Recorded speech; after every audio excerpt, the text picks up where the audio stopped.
الحمدللہ رب العالمین والصلاة والسلام علی سید الانبیاء والمرسلین وعلی آلہ واصحابہ اجمعین۔ میں مولوی صدیق اکبر یوٹیوب چینل اسرا ٹی وی سے۔ ملکی مہمات اور دارا کی رقابت۔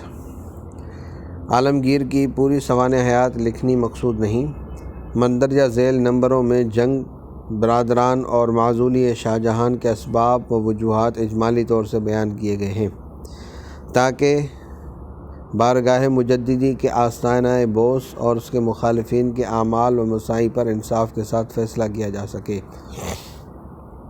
نمبر 1، عالمگیر اپنے تمام اوصاف و کمالات، تمام سعادت مندیوں اور بلند اقبالیوں کے باوجود ایک چیز میں بدقسمت واقع ہوا تھا، یعنی شفقت پدری جو اس کے حصے میں بہت کم آئی تھی۔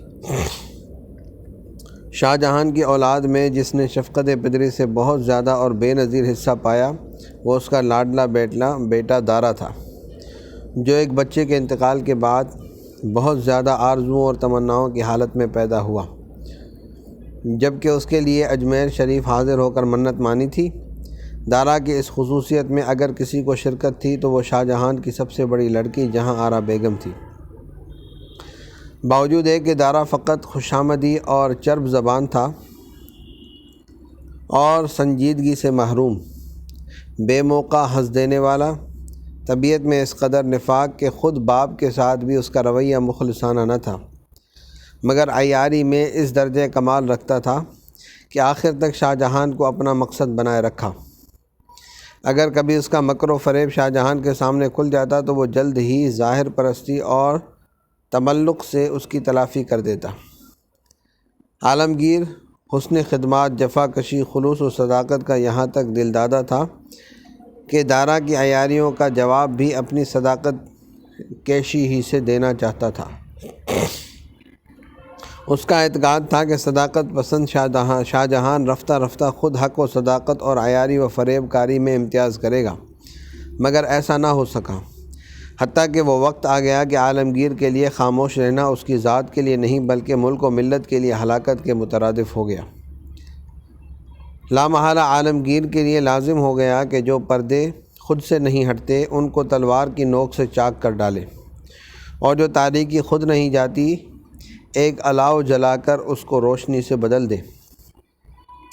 معزول شاہ جہاں سے جب اپنی جسارت اور دلیری کی معذرت کرتے ہوئے عالمگیر اسی حقیقت کو واضح کر رہا ہے اور شاہ جہاں لاجواب ہے، بادشاہ زادہ قلعہ کے ہنر جز خوشامد ظاہری و چرب زبانی و خندہ بس یارند الاخری۔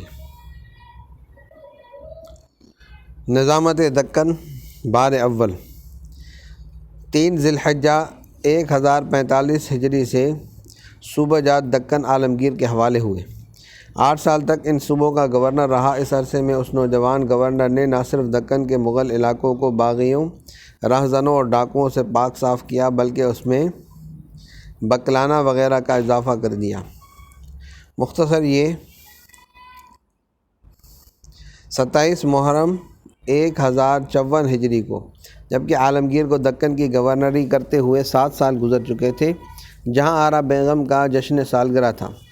اتفاقاً دامن میں شمع سے آگ لگ گئی جہاں آرا بری طرح جل گئی۔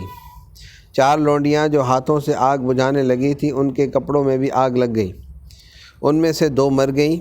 بادشاہ کو بہت پریشانی ہوئی، کافی دوڑ دھوپ کے بعد صحت ہوئی۔ بہن کی مزاج پرسی کے لیے عالمگیر آگرہ آیا۔ ابھی آگرہ آئے ہوئے 3 ہفتے نہیں گزرے تھے کہ یکم ربیع الثانی 1054 ہجری کو عالمگیر نے ترک دنیا کا ارادہ کر کے خدمات سے استعفیٰ دے دیا، لیکن شاہی عتاب سے معطوب ہوا۔ پھر جہاں آرا کی سفارش سے 5 شوال 1054 ہجری کو قصور معاف ہوا، صوبہ گجرات کا ناظم بنایا گیا۔ عالمگیر نے ترک دنیا کا مقصد قصد کیوں کیا تھا، اس پر معطوب کیوں ہوا، اور پھر قصور معاف ہونے کا کیا مطلب، یہ ایک معمہ ہے۔ اس کا انکشاف 10 سال بعد کے ایک خط سے ہوتا ہے جو عالمگیر نے دوسری مرتبہ نظامت دکن کے زمانے میں اپنی بہن جہاں آرا کے نام بھیجا، جس کا خلاصہ یہ ہے: مشفقہ من اگرچہ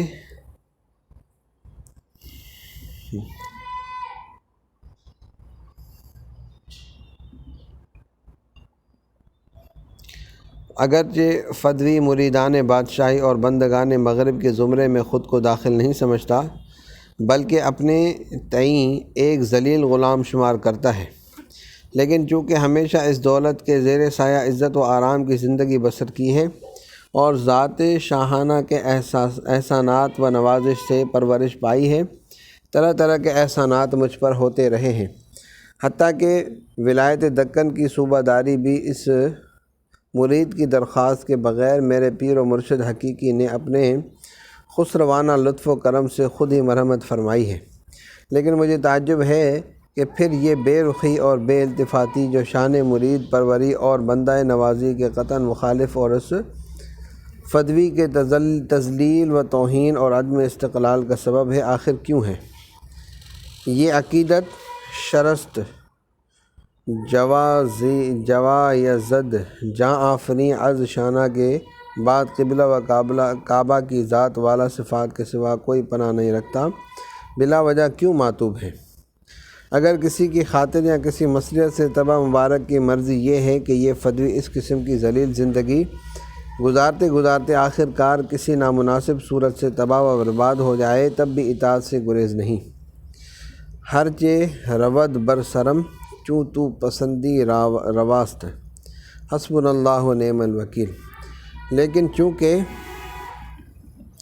اس طرح جینا اور مرنا دشوار ہے اور قطعاً بے لطف، نیز فانی اور ناپائیدار امور کے لیے نہ تکلیف اور مصیبت ہی برداشت کی جا سکتی ہے اور نہ خود کو دوسروں کے حوالے کیا جا سکتا ہے، لہذا یہی بہتر ہے کہ اعلیٰ حضرت کے حکم سے جن کی رضامندی پر تمام مریدوں کا سر و جان فدا ہے، ایسی زندگی کے ننگ و عار سے رہائی پالوں، تاکہ مصلحت ملکی بھی فوت نہ ہو اور بہت سے دل بھی اس فکر و پریشانی سے آسودگی حاصل کر لیں۔